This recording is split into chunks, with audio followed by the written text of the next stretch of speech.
What would you do if the world turned on you for something you didn't even do?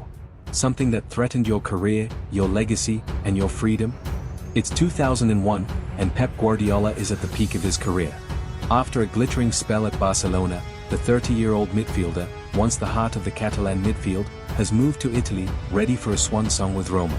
His training with legends like Francesco Totti, Gabriel Batistuta, and Dino Boggio.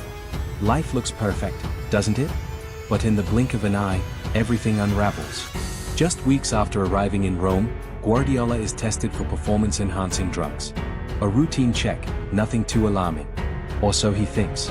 But what happens next will change his life forever. The test comes back positive. He's been caught for steroid use. But there's a problem. Pep insists he never took anything. The world doesn't care. Headlines blare. Accusations pile on. His career is in jeopardy, but it gets worse.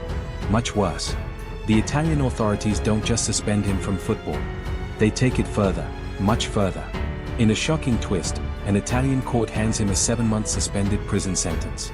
The penalty for his alleged steroid use? Prison. For a mistake he swears wasn't his own. Pep's mind is racing. How could this happen? His reputation is in tatters. The fans, the media, his own teammates, they all turn on him.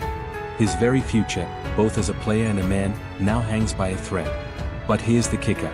8 years. That's how long it takes for Pep to clear his name. For nearly a decade, he's labeled a cheat, forced to live under the shadow of a scandal. Meanwhile, the sport moves on, and Pep, he just waits. Then, the truth finally comes out. It wasn't Pep's fault. The steroid contamination? It wasn't something he ingested. It wasn't something he knew about. The lab was to blame. A botched test involving unstable urine had been the cause of the positive result. After years of silence, the officials finally admit their mistake. The charges are dropped. But what about the damage done? Pep had been punished unjustly, his name dragged through the mud. The man who had once been considered the pinnacle of footballing excellence, a player adored by fans worldwide, was now a figure of suspicion. Fast forward to today, and Pep has risen above it all. From Barcelona to Bayern Munich, and now Manchester City, he's one of the most respected figures in football. But the scars remain. In 2013, he signs for Bayern, and as the press conference unfolds, there's a man sitting in front of him, a different man from the one who had been humiliated in Italy. A man who's tasted the bitter sting of injustice and emerged stronger than ever. So, why did Pep spend 4 months in Italian prison?